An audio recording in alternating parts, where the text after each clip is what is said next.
Hello dear, कैसे हैं आप सब। तो डियर, आज का जो टॉपिक है हम लोग का वो इंग्लिश पेडालॉजी का है और इंग्लिश पेडालॉजी का फर्स्ट चैप्टर है लर्निंग एंड एक्वाइजेशन। डियर, हम लोग बहुत ही इजी तरीके से ये पूरे चैप्टर को यहाँ पे डील करने वाले हैं। तो चलिए स्टार्ट करते हैं। स्टार्ट करने से पहले बता दें, अगर चैनल में नए हैं तो सबसे पहले आप चैनल को सब्सक्राइब कर लीजिएगा। वीडियो हेल्पफुल होगा तो प्लीज़ लाइक और शेयर करना मत भूलिएगा। तो चलिए डियर, स्टार्ट करते हैं आज का टॉपिक। देखिए, लर्निंग होता क्या है डियर। देखिए, अगर हम लोग कुछ नया चीज़ सीखते हैं, ठीक है, जैसे अगर आप साइकिल चलाना सीख रहे हैं या मान लीजिए खाना बनाना सीख रहे हैं या पेड़ लगाना सीख रहे हैं, किसी भी तरह की कोई भी एक्टिविटी न्यू स्किल सीख रहे हैं, ठीक है, तो उसे भी हम लोग लर्निंग कहते हैं। या किसी तरह का नॉलेज गेन कर रहे हैं तो वो क्या होता है, आपका लर्निंग कहलाता है।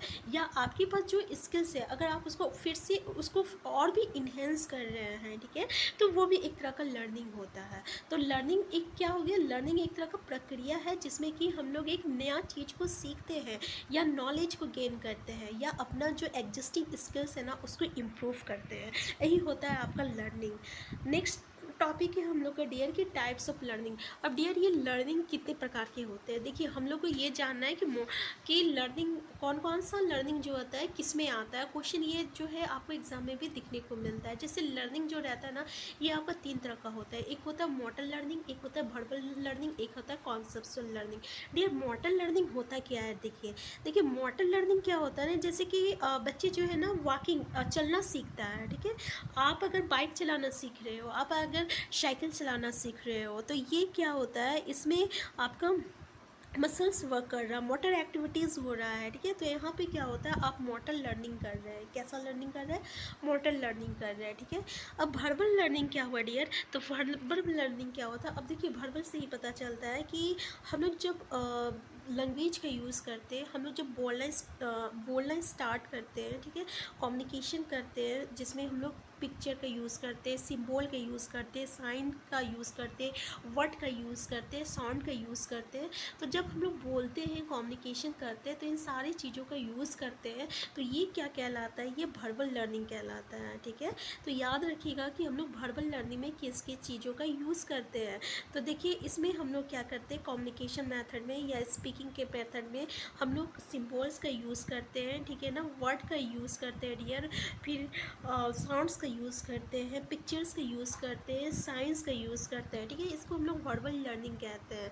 नेक्स्ट है कॉन्सेप्चुअल लर्निंग। देखिए, कॉन्सेप्चुअल लर्निंग मतलब क्या होता है, जब हम लोग रीजनिंग बनाते हैं ना, ठीक है, जब हम लोग रीजनिंग का क्वेश्चन सॉल्व करते हैं, तब इसमें क्या होता है कि हम लोग सोचते हैं, ठीक है। यहाँ पे हम लोग क्या करते हैं, सोचते हैं। तो यहाँ पे अपन लोग क्या हो रहा है, थिंकिंग एबिलिटी आ रहा है, ठीक है।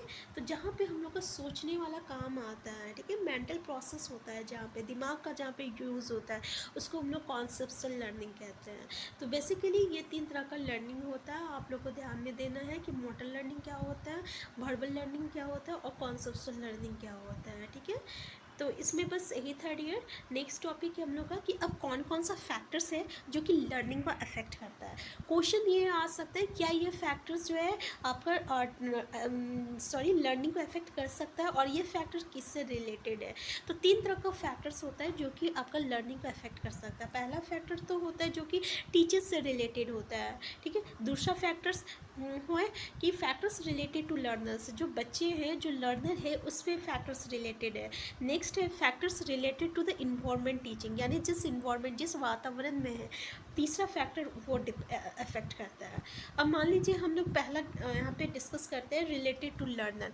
मान लीजिए कोई बच्चा है, ठीक है, उसका मेंटल डेवलपमेंट उतना अच्छा नहीं है, तो क्या उसका लर्निंग हो पाएगा डियर, ज़रा सोचने का बात है। अगर किसी का दिमागी जो है दिमागी रूप से वो स्वस्थ नहीं है, तो कहीं ना कहीं उसकी लर्निंग प्रोसेस को तो वो अफेक्ट करेगा ना। इसके साथ साथ ही उसकी जो मोटिवेशन, देखिए हर लोगों में किसी कुछ ना कुछ मोटिवेशन होती है कुछ, ठीक है। तो मोटिवेशन जो रहती है ना, जो किसी भी लर्नर के लिए बहुत ही हद तक एक इम्पल्स का काम करता है उसको लर्निंग के लिए। तो ये अभी जो रहता है आपका लर्निंग को अफेक्ट करता है। इसके साथ साथ जो होता है ना आपका हेल्थ, मान लीजिए कोई बीमार रहता है, ठीक है, तो उसका जो अगर वो मैं हम मेंटली की बात नहीं कर रही हूँ, फिजिकली हेल्थ भी अगर उसका अच्छा नहीं है, बेटर नहीं रहता हमेशा, तो वो भी कहीं ना कहीं आपका अफेक्ट करता है लर्निंग को। तो इस तरीके से जो रहता है उसका अटेंशन हो गया, फिर उसका जो वीलिंग पावर हो गया। कोई कोई बच्चे देखते हैं ना, कोई कोई लर्नर जो होते हैं देखिएगा वो 4 घंटा पढ़ लेगा, कोई 5 घंटा पढ़ लेता है, कोई 10 मिनट पढ़ता, हम थक गए हैं। तो चलिए वो 5 मिनट पढ़ता नहीं है और बोलता है कि अब हम थक चुके हैं, ठीक है ना। तो इस तरीके से हम लोग देख सकते हैं कि किसी लर्नर का जो पढ़ने का पावर है, ठीक है, यानी जो विलिंग पावर है पढ़ने का, वो 5 से 10 घंटा तक, 10 घंटा पढ़ रहा फिर भी वो और भी पढ़ने में इंटरेस्टेड है। लेकिन कोई बच्चा अगर 10 मिनट पढ़ रहा है या आधा घंटा पढ़ रहा है, उसके बाद वो कहता है कि नहीं अब हम बहुत पढ़ लिए, अब इससे ज़्यादा नहीं पढ़ सकते, इसको हम लोग कहते हैं विलिंग पावर। तो इस तरीके से कहीं ना कहीं ये भी जो रहता है आपका लर्नर को अफेक्ट करता है उसकी लर्निंग में। नेक्स्ट फैक्टर आपका टॉपिक है डियर, नेक्स्ट पॉइंट है फैक्टर्स रिलेटेड टू टीचर। अब डियर ज़रा सोचिए कि ऐसा कौन कौन सा फैक्टर होगा जो कि आपका लर्नर को अफेक्ट करेगा, ठीक है। तो पहला पॉइंट तो ये है डियर कि मान लीजिए कोई टीचर है, अगर वो कोई सब्जेक्ट पढ़ा रहा है, साइंस सब्जेक्ट पढ़ा रहा है, ठीक है, तो उसका उस सब्जेक्ट पे कितना कमांड है ये बहुत ही मैटर करता है, ठीक है। अगर उसका जितना बेटर कमांड रहेगा ना उतना ही अच्छा रहेगा लर्निंग में। अगर उसका कमांड ही नहीं रहेगा तो वो किसको अफेक्ट करेगा, वो लर्नर को अफेक्ट करता है लर्निंग में। सेकेंड हो गया आपका उसका बिहेवियर, टीचर का बिहेवियर क्या है। देखिए देखते होंगे आप बहुत सारे टीचर जो रहते हैं फ्रेंडली बिहेवियर के होते हैं, ठीक है। ऐसे में स्टूडेंट जो रहता है ना बहुत ही ईजिली, अगर उसे कुछ समझ में नहीं आता है तो वो टीचर से बहुत ही ईजिली कुछ भी पूछ सकता है, ठीक है, वो डरता नहीं है। कोई कोई टीचर जो रहता है ना काफ़ी रूडली मैनर के होते हैं, तो ऐसे में क्या होता है ना कि बच्चे संकोच करते हैं उससे किसी तरह का सवाल पूछने में। तो इस तरीके से वो लर्नर को अफेक्ट करता है कहीं ना कहीं उसका बिहेवियर। नेक्स्ट होता है डियर उसका वे ऑफ कम्युनिकेशन क्या है। आप देखते होंगे कि कुछ कुछ टीचर जो है ना बहुत ही मतलब कि उसका जो कम्युनिकेशन स्किल रहता है बहुत ही बेटर तरीके से होता है, और किसी किसी टीचर का जो रहेगा कम्युनिकेशन उतनी बेटर कहीं ना कहीं लर्निंग में ये वे ऑफ कम्युनिकेशन जो रहता है बहुत ही आपका अफेक्ट करता है, आप देखे होंगे, ठीक है। तो और नेक्स्ट है देयर कि टीचर का पर्सनैलिटी और उसका एटीट्यूड क्या है लर्नर्स का। कभी कभी आप क्लास में भी ये ध्यान दिए होंगे या इंस्टीट्यूट में कोई कोई टीचर जो रहते हैं वो किसी किसी बच्चे के साथ उसका बिहेवियर जो रहता है काफ़ी अच्छा रहता है, और किसी किसी लर्नर के साथ उसका बिहेवियर अच्छा नहीं होता है। तो ये जो फैक्टर रहता है ना कहीं वो लर्नर को अफेक्ट करता है। नेक्स्ट है डियर आपका factors related to the environment teaching. अब देखिए वातावरण कहीं ना कहीं बहुत ही हद तक जो रहता है लर्नर का अफेक्ट करता है, ठीक है। वातावरण मतलब क्या हुआ, ये जो लर्नर का जो इन्वायरमेंट होना चाहिए ना वो होम इन्वायरमेंट होना चाहिए, क्योंकि कोई भी लर्नर जो रहता है ना होम इन्वायरमेंट में बेटर से बेटर वो सीख सकता है। दूसरा हो गया डियर कि उसका स्ट्रक्चर कैसा है, साइज क्या है क्लासरूम का जहाँ वो पढ़ रहा है, ठीक है ना, वो भी अफेक्ट करता है। और ये भी अफेक्ट करता है कि वो जो पढ़ रहा है उसमें उसकी जो मटेरियल्स चाहिए ना तो उसको वो मटेरियल्स कितना मिल रहा है, ठीक है। तो ये भी कहीं ना कहीं अफेक्ट करता है। तो इस तरीके से जो कुछ फैक्टर्स है जो कि आपको इन्वायरमेंट टीचिंग में भी अफेक्ट करता है। अब डियर है नेक्स्ट पॉइंट हम लोग का कॉन्सेप्ट ऑफ इक्वाइजेशन, ठीक है। पहला पॉइंट है आपका इसमें लैंग्वेज इक्वाइजेशन। अब इक्वाइजेशन का मतलब हम लोग समझते हैं, देखिए लर्निंग और इक्वाइजेशन क्या होता है, ठीक है। यहाँ पे हम आपको एक टॉपिक लिखना भूल गया, difference between learning and acquisition. सबसे पहले हम इसको समझते हैं, difference between learning and acquisition. ये लर्निंग एंड एक्वाइजेशन क्या होता है, ठीक है। सबसे पहले देखिए लर्निंग क्या होता है कि हम लोग किसी चीज़ को सीखते हैं, ठीक है ना। एक्वाइजेशन क्या होता है जो कि अपने आप हम लोग एक्वाइट कर रहे हैं, ठीक है, उसको सीखने की ज़रूरत नहीं होती है। मतलब क्या हुआ, लैंग्वेज एक्वाइजेशन मतलब क्या हुआ, देखिए एक छोटा सा बच्चा है 2 साल का या 1.5 साल का, जब वो पहली बार पापा बोलता है या मम्मी बोलता है, फिर उसके बाद वो पूरा सेंटेंस बोलने लगता है, पापा हमको पानी चाहिए, मम्मी हमको पानी चाहिए, हमको दूध चाहिए, ठीक है। यहाँ पे वो पूरा मतलब कि हमको जाना है, हमको गए थे, इस तरीके का भी वो पूरा लैंग्वेज सेंटेंस जो रहता है बोलने लगता है। यहाँ पे देखिएगा आपके बच्चे जो होते हैं ना ही ग्रामर सीखते हैं ना ही उसको लैंग्वेज सीखते हैं, लेकिन वो धीरे धीरे वो सारा वर्ड जो है बोलने लगता है। जैसे अगर कोई मराठी बच्चा है, ठीक है, तो देखिएगा वो मराठी का सारा वर्ड बोल रहा है, तो क्या उसको सिखाया जाता है, नहीं, उसको सिखाया जाता नहीं है, वो एक्वाइट करता है। ये जो एक्वाइजेशन होता है ना ये जन्मजात कैपेबिलिटी होती है, जो कि बच्चे जो होते हैं जन्म के साथ ही जो है सीखना आरंभ करते हैं, मतलब कि एक्वाइट कर लेते हैं, ठीक है, उसको सिखाया नहीं जाता है। यहाँ पे कोई रूल्स हम लोग नहीं सिखाते हैं। कोई मराठी का फैमिली है तो उसको क्या रूल्स हम लोग सिखा रहे हैं बोलने के लिए? नहीं, वो बच्चे कोई रूल्स नहीं सीखते, लेकिन वो पूरा सेंटेंस बोल लेते हैं। ऐसे ही आप देखते होंगे अपने बच्चे, अगल बगल में बच्चे में, या आपके घर में भी बच्चे होंगे, अगर वो 2 साल का है या 3 साल का है डियर, तो देखिएगा वो पूरा सेंटेंस बोल लेता है, बोलता है ना, बहुत नया नया वर्ड भी बोलता है। तो क्या वो लर्निंग कर रहा है? क्या उसको सिखाया जा रहा है? नहीं, वो क्या करता है, एक्वाइड करता है। ठीक है, इसको हम लोग लैंग्वेज एक्वाइजेशन कहते हैं। तो डियर, मेरा मकसद ये है ना कि हम आपको कम चीज़ों में ना ज़्यादा से ज़्यादा सिखाएं। जो आपका पढ़ने का जो बर्डन होता है ना, बड़ी बड़ी किताबों को देखकर बाप रे इसमें क्या है क्या नहीं है, तो हम उसको ना समराइज़ करके आपके सामने लेके आए हैं, ताकि आप बहुत ही कम में हर चीज़ को समझ जाएं। अगर ये वीडियो आपको अच्छी लगी होगी और आप चाहते हैं कि मैं ऐसी चीज़ों को कॉन्साइज करके समरी करके आपके सामने लाऊं, तो प्लीज़ आप चैनल को सब्सक्राइब कर लीजिएगा। और अगर आपको लगता है कि हमें इसमें और भी कुछ इम्प्रूवमेंट करना चाहिए, तो प्लीज़ डियर आप इतना तो कमेंट करके ज़रूर बताइएगा कि हाँ, हमें इसमें कोई इम्प्रूवमेंट करना चाहिए। ठीक है, तो डियर हम लोग का नेक्स्ट टॉपिक है आपका कि कौन।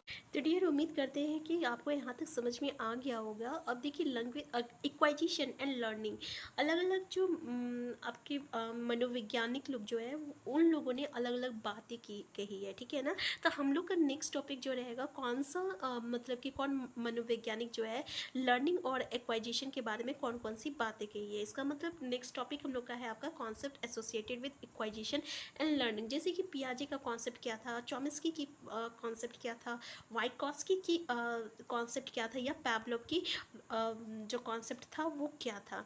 तो डियर देख लीजिए, हम लोग देखते हैं पियाजे का कॉन्सेप्ट क्या था। डियर यहाँ पे हम लोग ज़्यादा डिस्कस नहीं करेंगे, ठीक है, क्योंकि इस चैप्टर से रिलेटेड जितना चीज़ रहेगा हम उन्हीं चीज़ को आपको बता रहे हैं। जब हम लोग पियाजे का कॉन्सेप्ट को बताएंगे, वहाँ पे हम आपको अच्छी तरीके से असिमुलेशन और रिकमेंडेशन के बारे में यहाँ पे डिस्कस करेंगे। ठीक है, पियाजे का कॉन्सेप्ट था आपका एडाप्टेशन, असिमुलेशन और रिकमेंडेशन का। उसने कहा था कि बच्चे जो होते हैं ना, उसमें एक एग्जिस्टिंग स्कीमा होता है, और उसी को लेकर वो क्या करता है, बच्चा जो रहता है समझता है और लर्निंग करता है। जबकि आपका, अब देखिए, ये जो आपका है ना कॉन्सेप्ट दिया, एडाप्टेशन, एसिमुलेशन, एकमेंडेशन, ये आपका थोड़ा लंबा प्रोसेस है, जिसको कि हम आपको नेक्स्ट मतलब जब पियाजे की थ्योरी पढ़ाएंगे ना, उसमें हम वहाँ पे पूरा एक्सप्लेन किए हुए हैं। ठीक है, तो यहाँ पे सिर्फ हम आपको टॉपिक बता रहे हैं। नेक्स्ट टॉपिक है डियर, जैसा कि चॉम्स्की का, चॉम्स्की ने क्या कहा, चॉम्स्की ने दो चीज़ें दी थी। एक था आपका लैंग्वेज एल एल डी याद रखिएगा, लैंग्वेज लर्निंग डिवाइस, और ये है आपका लैंग्वेज एक्वाइजेशन डिवाइस। तो याद रखिएगा, क्वेश्चन ये भी आता है कि लैट किसका है, यानी लर्निंग एक्वाइजेशन डिवाइस किसका है, तो ये चॉम्स्की का है। क्योंकि इन्होंने कहा कि बच्चे जो होते हैं ना, वो अपने आप सीखते हैं, अपने आप पर अपना लर्निंग करते हैं। ठीक है, और अपने आप जो रहता है, लैंग्वेज जो रहता है एक्वायर करते हैं, उसको मतलब पढ़ाने की ज़रूरत नहीं होती है। ठीक है, जैसे कि अभी हम जो एग्जांपल दिए थे ना, कि आपका अगर अंग्रेज का बच्चा है तो वो अंग्रेजी बोलना सीख जाता है, हिंदी का बच्चा है तो वो हिंदी बोलना सीख जाता है, वो अपने आप ग्रामर भी सीख जाता है। ठीक है, उसको सिखाया नहीं जाता है। तो ये लैंग्वेज एक्वाइजेशन डिवाइस की बातें किए थे। नेक्स्ट आता है आपका वाइकोस्की। वाइकोस्की ने क्या बातें किए थे, तो ये सोशल इंटरेक्शन की बातें किए थे। ये बोले कि ठीक है, चलो हम मानते हैं बच्चे आत्मसात करके सीखते हैं, एसिमुलेशन करते हैं, अडॉप्ट एकमेंडेशन से सीखते हैं। ठीक है ना, लेकिन और फिर चॉम्स्की के अनुसार ये लैंग्वेज एक्वाइजेशन डिवाइस से सीखते हैं। लेकिन ये क्या बोले कि बच्चे जो होते हैं ना, सोशल इंटरेक्शन से सीखते हैं। वो जितना ज़्यादा जो है लोगों के बीच रहता है, लोगों से इंटरेक्ट करेगा, उतना ही ज़्यादा वो सीखेगा। तो सोशल इंटरेक्शन की बातें वाइकोस्की ने कहा था। अब डियर, इसी में से आपका ना 5 मार्क्स का क्वेश्चन जो रहता है, 5 पेडालॉजी में से आता है कि फादर ऑफ, ये चॉम्स्की जो है किस चीज़ की बातें की थी, लैंग्वेज एक्वाइजेशन डिवाइस किसने दिया था, तो ये चॉम्स्की ने दिया था। सोशल इंटरेक्शन की बातें किसने की थी, तो वाइकोस्की ने किया था। एसिमुलेशन की बातें किसने की थी, तो पियाजे ने किया था।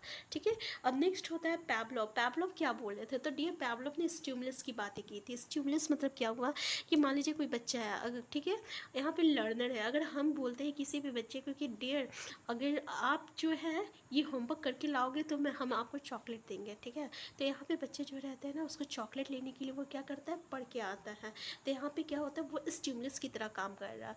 मान लीजिए कोई बच्चा जो है, अगर वो अपना होमवर्क नहीं करता, अगर वो लर्निंग नहीं करता है, उसको पनिशमेंट दिया जाता है, तो ये भी क्या करता है, ये एक तरह का स्टिमुलस का काम करता है। तो पैवलोव के अकॉर्डिंग जो रहता है, स्टिमुलस जो रहता है, ये लर्निंग को अफेक्ट करता है, लर्निंग के लिए हेल्पफुल रहता है। ठीक है, तो ये पैवलोव ने स्टिमुलस की बातें की थी, जिसको इसको हम लोग कह सकते हैं एक नया थ्योरी दिए थे लर्निंग का, जिसको हम लोग क्या कहते हैं, क्लासिकल कंडीशनिंग कहते हैं। ठीक है, यहाँ पे हम आपको एक कीवर्ड दिए हैं स्टिमुलस का। ठीक है, स्टिमुलस का जो है एक कीवर्ड दिए हैं, लेकिन इसको याद रखिएगा, classical conditioning, dear classical conditioning. ठीक है, कि पैवलोव ने क्लासिकल कंडीशनिंग की बातें कही थी। ठीक है, तो डियर यहाँ पे तो हो गया, यहाँ पे जो जो इम्पॉर्टेंट चीज़ था हमने वो डिस्कस किया। जब हम अलग से जब पियाजे का थ्योरी को पढ़ेंगे तब वहाँ पे पियाजे का ये असिमिलेशन रिकमेंडेशन सारा पढ़ेंगे, क्योंकि यहाँ पे अगर हम लोग करने लगे तो बहुत लंबा हो जाएगा वीडियो। ठीक है, अगर हम लोग यहाँ पे